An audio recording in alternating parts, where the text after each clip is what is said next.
어제 우리는 바울의 빌립보 선교 이야기를 들었습니다.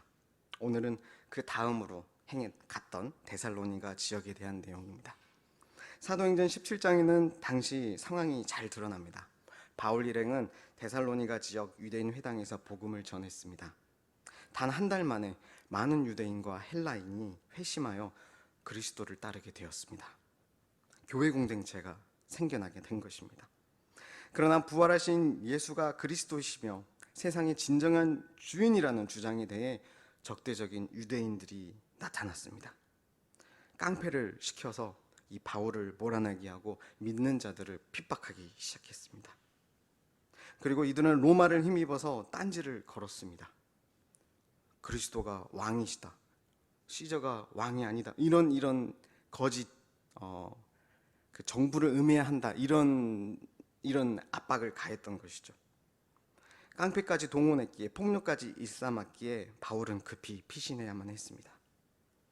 후에 디모데를 통해서 데살로니가 교회 공동체가 핍박 가운데 여전히 그리스도께 충성한다는 보고와 주변 지역의 소문을 듣고 이 편지를 쓰게 됩니다. 여기서 한번 생각해 봅니다. 데살로니가 교회 공동체가 어땠길래 동족 유대인들과 당시 로마 교인은 핍박했을까? 결론부터 말씀드리자면 믿음 때문이었고 이들로부터 퍼져나가는 복음 때문이었습니다. 이 로마라는 나라에 계속 퍼져나가는 그 진리의 복음, 예수 그리스도가 세상의 왕이시오 진정한 주인이시다라는 이 복음이 그들에게는 위협적으로 느껴졌을 것입니다. 오늘 그들이 이 복음을 계속 전했고 그대로 살았던 이 믿음에 대해서 나누고자 합니다. 첫째, 이 믿음은 소문난 바른 믿음이었습니다. 1에서 3절을 보시면 바울은 매기도 때마다 데살로니가 교인들을 기억하고 감사했다고 썼습니다. 그 감사의 제목은 데살로니가 교인의 바른 믿음에 대한 것입니다. 짧은 만남이었지만 사도 바울은 자신이 전한 예수 그리스도께 충성하여 핍박을 받고 있는 성도들을 굉장히 사랑했습니다. 그래서 바울은 기도할 수밖에 없었습니다. 자신은 함께하지 못하지만 그들과 늘 함께하시는 예수 그리스도, 하나님을 의지할 수밖에 없었습니다. 2절 말씀 같이 읽겠습니다. 같이 읽을까요? 너희의 믿음의 역사와 사랑의 수고와 우리 주 예수 그리스도에 대한 소망의 인내를 우리 하나님 아버지 앞에서 끊임없이 기억하미니 아멘. 여기 복음을 받은 자에게 늘 함께하는 신앙 요소 3가지가 다 나옵니다. 믿음, 소망, 사랑.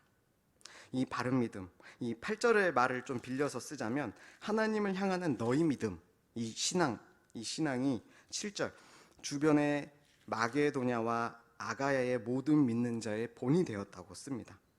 사도 바울은 박해 가운데 자신만 피신한 상태입니다. 그는 복음 안에 새로 태어난 형제 자매들과 떨어져 마음이 너무 아팠습니다.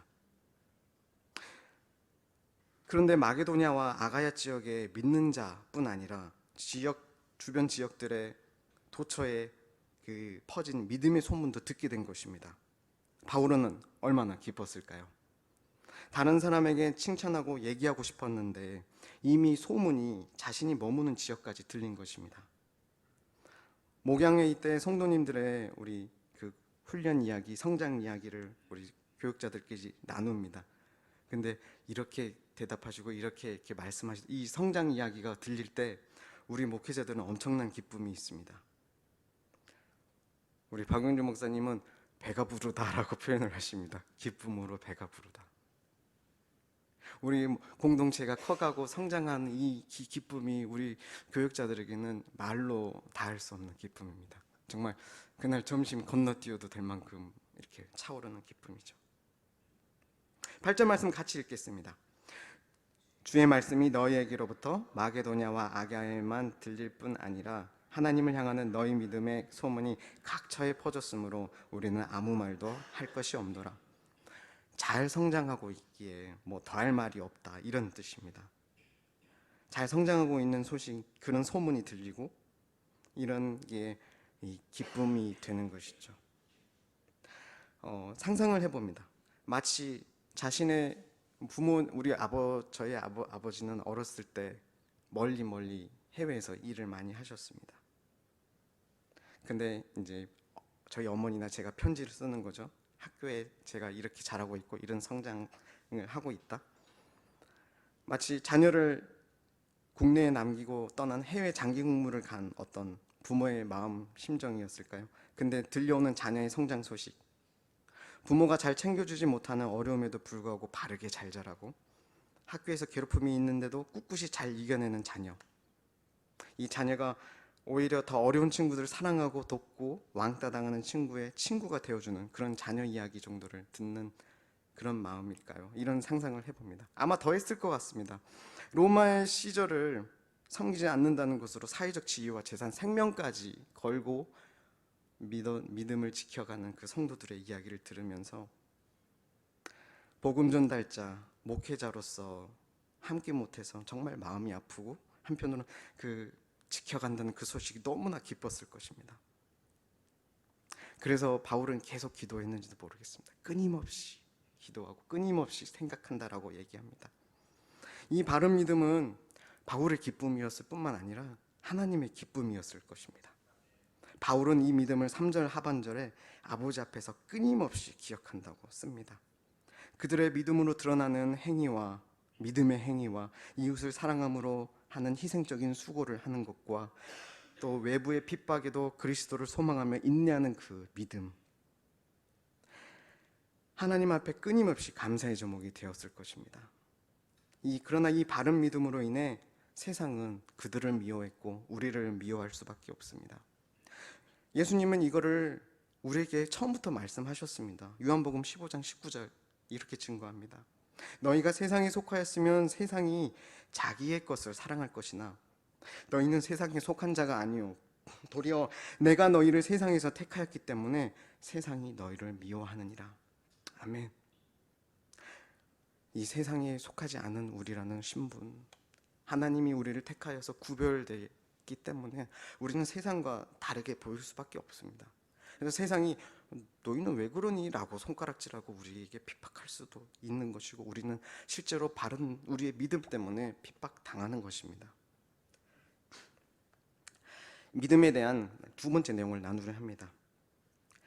이 믿음은 우상에서 돌이켜 그리스도를 내비치는, 보이는, 행동하는 믿음입니다. 부활의 주가 이 세상의 진정한 왕이라는 복음을 믿으며 사는 가운데 나타나는 우리의 우리의 삶의 생각과 말과 행동은 하나님을 기쁘시게 하지만 세상을 거스르게 합니다. 9에서 10절 말씀 함께 읽겠습니다. 그들이 우리에 대하여 스스로 말하기를 우리가 어떻게 너희 가운데로 들어갔는지와 너희가 어떻게 우상을 버리고 하나님께로 돌아와서 살아계시고 참되신 하나님을 섬기는지와 또 죽은 자들 가운데서 다시 살리신 그의 아들이 하늘로부터 강림하실 것을 너희가 어떻게 기다리는지를 말하니 이는 장래의 노하심에서 우리를 건지시는 예수시니라. 아멘. 복음을 믿게 된 데살로니가 교회는 이미 임한 하나님 나라의 왕, 부활의 첫 열매가 되신 예수님의 재림을 기다리는 삶을 살았습니다. 다시 오셔서 완성될 하나님 나라를 사는 데살로니가 교회의 성도들은 우상을 섬기라는 세상 나라의 기준을 따를 수가 없었습니다. 하나님 나라의 시민으로서 택함 받았음을 확신했기에 하나님 나라의 법과 하나님 나라의 왕의 명령에 순종할 뿐입니다. 구별된 삶을 살도록 하나님께서 택하여 부르셨기 때문입니다. 그들이 택하여 순종한 것이 아니라 택함 받았기에 그 택함 받은 삶, 새로운 존재로서의 삶, 하나님 나라 백성으로 살았던 것입니다. 물론 사장을 가면 그들도 더 싸워야 할 믿음의 영역들도 있었습니다. 사장은 이렇게 시작합니다. 마땅히 하나님을 기쁘시게 할 수 있는지를 배웠고 행하고 있으니 더 힘쓰라고 합니다. 그들이 어떻게 행했는지 여기 상상을 한번 해보았습니다. 1장에는 안 나왔으니 이런 상상. 어제까지 신전에서 같이 성적으로 나쁜 짓 했던 친구가 성과 결혼에 대한 거룩함을 말하면서 자신은 이제 그렇게 살 수 없다고 나와 어울려주지 않는 것입니다. 대신 거룩하신 하나님을 내게 전도하는 것이죠. 또 귀족 주인이 천한 종에게 사랑으로 대하는 모습을 상상해 봅니다. 종들은 이런 세상 밑바닥, 그 예, 그리고 종들은 이런 세상 밑바닥에 있는 우리를 위해 예수께서 오셨다고, 함께 복음을 들으러 가자고, 우리에게도 소망이 있다고 전하는 그런 복음의 메시지를 전하는 자들이 있는 것입니다. 복음을 들은 귀족 중에는 더 이상 시저를 높이며 돈 걷는 그런 연회에 참석하지 않고 독주와 성적 음란함을 멀리하면서 사회의 불의를 고치려 하고 약자들을 보호하려는 그런 운동에 참여하는 모습이 일어나는 것입니다.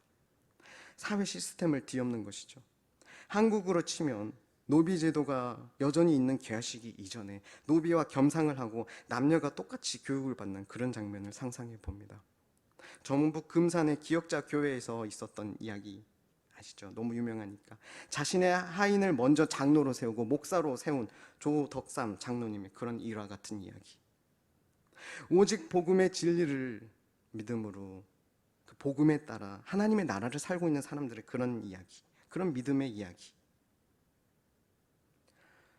복음이 믿음으로 세상에 드러나는 이 데살로니가 교회의 그 한번 상황을 상상해 보았습니다. 그리고 우리 교회를 저는 또 생각해 보았습니다. 사자와 어린 양이 함께 뛰어노는 공동체, 자신의 것을 기꺼이 더 필요한 사람 위해 나누는 공동체. 우리 공동체가 저는 이 세상에 진실함과 사랑이 있다는 증거를 보여주고 있다고 저는 생각합니다. 저는 온 지 얼마 안 됐지만 저도 이 공동체 여러분이 품어주신 지 얼마 안 됐지만 저는 너무나 기쁘고 너무나 행복합니다. 이 복음을 살려고 애쓰는 여러분들이 있고, 함께 일으켜주고 함께 넘어지면 실패해도 같이 가자고 해주는 여러분들이 있어서 말이죠.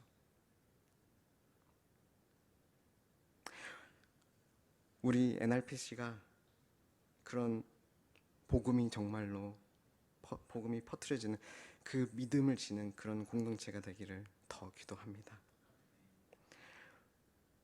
우리 교회가 그리스도를 그렇게 드러내는, 행동하는 그런 믿음으로 살기를 더 기도합니다.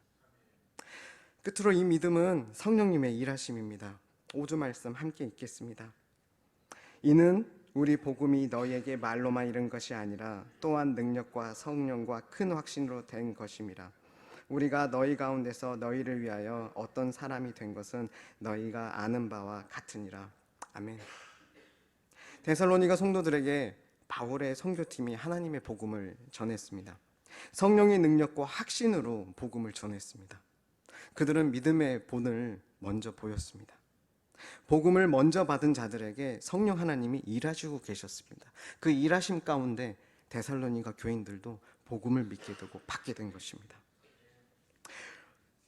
5절 상반절, 우리 복음이 너희에게 말로만 이른 것이 아니라 또한 능력과 성령과 큰 확신으로 된 것임이라. 아멘. 그들의 말을 넘은 능력과 성령의 큰 확신으로 가능한 것이었습니다. 하나님이 나를 택하셨다는 복음이 증거되고 그 복음을 믿음으로 살게 하시는 분은 성령 하나님이십니다. 우리 새로운 성도님들을 자꾸 하나님께서 보내주십니다. 그리고 복음을 듣게 하십니다. 저는 오늘도 우리 새로 온 새가족과 풍삼초를 하고 또 이야기를 나눌 텐데, 하나님께서 우리 안에 와서 먼저 복음을 믿고 따라가는 우리 모습을 보고 우리 새로운 성도님들이 복음이 무엇인지 믿음을 갖기를 원합니다. 물론 이 일에 본인을 먼저 우리가 보여야겠지만 성령 하나님께서 역사해 주시고 일하시기를 우리는 간절히 또한 기도해야겠습니다. 기대가 됩니다. 하나님께서 그렇게 일하실 것을. 이 하나님이 나를 택하였고 우리 교회 보내신 분들을 택하셨다는 그 복음, 이 복음을 오늘 제가 이따가 또 증거할 텐데 이따가 같이 기도해 주십시오. 이 복음을 정말 믿게 해주시고 확신시켜 주시고 내가 택했다, 내가 불렀다, 이분이 바로 성령 하나님이시라는 것, 이곳에 우리는 확신을 가져야 합니다. 성령께서 일하여 주시기를 기도해야 됩니다. 근데 제가 최근에 부끄러운 얘기지만 말씀을 읽어도 하나님에 대한 지식이 있어도 내가 세운 것, 내 안에 중요하다고 생각하는 우상이죠. 우상을 가지고 있다는 것을 자꾸 발견하게 됩니다. 이 우상을 버리고 하나님께 돌이키게 하는 것은 성령 하나님의 역사임을 더 배워가는 근래입니다.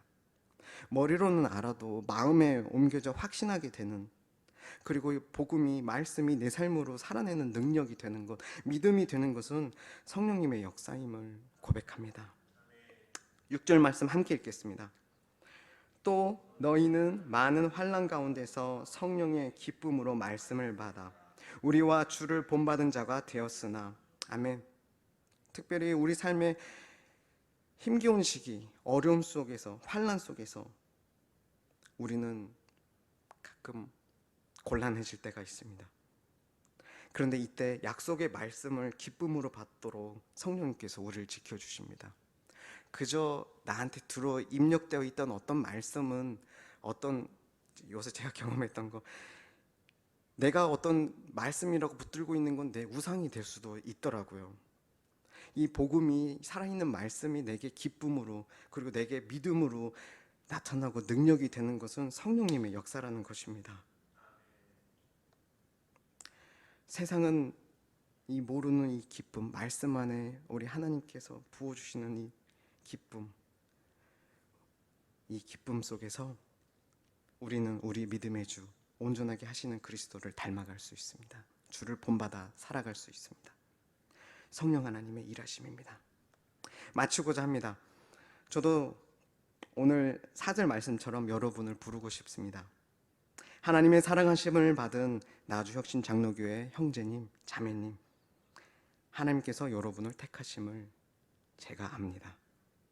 하나님께서 나를 택하셨다는 복음이 우리 믿음으로, 나의 믿음으로 드러나는 삶을 기대합니다. 우리 교회가 소문난 믿음 공동체로 세상이 들려지길 원합니다. 높아지기를 원한다는 말이 아니라 7절에 들리고라는 이 헬라어는 나팔처럼, 촌둥처럼 울려 퍼진다는 뜻입니다. 하나님께서 우리 NRPC를 세상의 빛으로 부르셨습니다. 산 위에 있는 동네가 숨겨지지 못한다고 하셨습니다. 우리가 받은 복음이 성령님의 역사하심으로 더 알려지길 원합니다. 말씀 준비하며 가정에서 나는 과연 본받을 만한 모습인가를 돌아봅니다. 오늘 전하는 메시지는 더 알려져야 되고 이러는 건데 제 스스로를 돌아보니 절망스러운 겁니다. 타운 목사로서 본받을 만한 모습인가 생각해 보니 어제도 이것저것 하다가 체크스페를 못 올렸거든요. 근데 제게도 말씀 준비하면서 먼저 복음을 들려줍니다. 하나님께서 나를 택하셨다. 하나님께서 나를 택하시고 성령님께서 나를 위해 오늘도 나를 붙드시고 일하고 계신다. 오늘도 내게도 말씀하시고 오늘도 나와 일하길 원하시고 오늘도 예수 그리스도를 이 세상에 드러내길 원하신다. 그 복음이 내게, 그 복음을 오늘 여러분에게도 들려주십시오. 우리가 먼저, 내가 먼저 주님의 본을 따르길 원합니다. 기도하겠습니다.